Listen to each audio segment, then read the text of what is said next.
ဟုတ်ကဲ့အားလုံးပဲမင်္ဂလာပါအခုမောင်စိတ်ချ channel ကနေကြိုဆိုပါရနော်ဒီနေ့တော့ကျွန်တော်ပြောပြသွားမယ့်အကြောင်းအရာလေးကတော့ဒီ Facebook နဲ့ Messenger မှာဟိုကိုမီးစိတ်နေရတော့တခြားသူတွေဟိုမမြင်ချင်ဘူးပေါ့နော်ကိုက Facebook ပဲသုံးမယ် Messenger မှာစိတ်နေတာ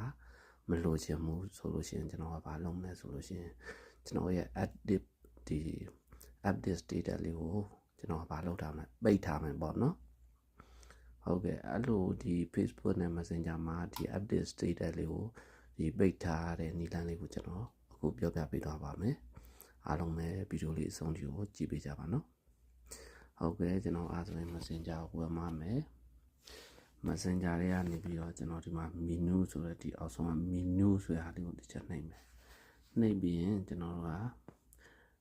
ဒီမှာ setting နဲ့ကိုတစ်ချက်ထပ်သွားမယ်အဲ့မှာ update status 1ပေါ့နော် update status လက်ရှိ1ဖြစ်နေတယ်အားလေးကိုကျွန်တော်ဘာလုပ်မလဲပိတ်လိုက်မယ်ဆိုလို့ရှိရင်သူကပြောပြထားတယ်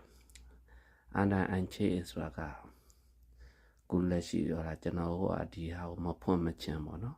ပြန်ပြီးတော့မဖွင့်မချင်သူကဒီ off နေမှာဖြစ်ပါတယ်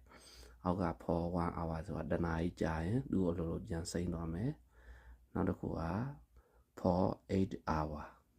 8နာရီကြာရင်သူ့လိုလိုဟောဖြစ်သွားမယ်ပြီးလို့ရှိရင်undyne ဆိုတာကဒီ8နာရီပေါ့နော်8နာရီအထိ8နာရီနဲ့အပေါ်8 hour နဲ့မတူနော်8နာရီဆိုတာကမနက်8နာရီအထိကိုပြောတာနော်ဟုတ်ပြီပြီးရင် custom ဆိုတာအောက်ကကိုကြိုက်တဲ့လောက်လေးပြီးလို့ရတယ်ဟာပေါ့နော်ဒီမှာတော့ကျွန်တော် under unchain ကိုပြန်မဖွင့်မချင်းဒီ edit status ကအလိုလို on နေမှာဖြစ်တယ်ဟုတ်ပြီအဲ့မှာကျွန်တော်ဘာလုပ်မလဲ passcode နှိပ်လိုက်မယ်နော် on လိုက်ပြီ on လိုက်တာနဲ့တခုတော့ရှိတယ်ဟုတ်လားအဲ့လိုလုပ်လိုက်တာနဲ့ကျွန်တော်ကိုယ်တိုင်ကလည်းသူများစိတ်နေရတယ်ကျွန်တော်ကမမြင်ရတော့ဘူးပေါ့နော်ကျွန်တော်ကိုယ်တိုင်ကလည်းသူများစိတ်နေရတယ်ကျွန်တော်မမြင်ရတော့ဘူးဟုတ်ပြီအဲ့ဒါဆိုရင်ကျွန်တော်ကတကယ်လို့ပြန်ပြီးတော့ဟုတ်လားကိုအလုပ်များနေတဲ့အချိန်မှဖြစ်ဖြစ်ဒါမှမဟုတ်လို့ရှိရင်ပြောရဆိုခဏတစ်ဖြုတ်ဒီတခြားလူတွေနဲ့စကားမပြောချင်တာပဲဖြစ်ဖြစ်အဲ့ဒီအနေထားလေးကိုကျွန်တော်ကလုပ်လို့ရမယ်ပေါ့နော်မိတ်ဆွေကတကယ်လို့ဖုန်းကနှလုံးသုံးတယ်ဆိုရင်တော့လေအဲ့ဖုန်းနှလုံးလုံးမှာဘာလို့ရမလို့ဒီ active status ကို order ထားမှာဖြစ်ပါတယ်အဲ့ဒါဆိုရင်ကျွန်တော်ပြန်ပြီးတော့ဖွင့်မယ်ဥမာကိုကအားလက်သွားပြီ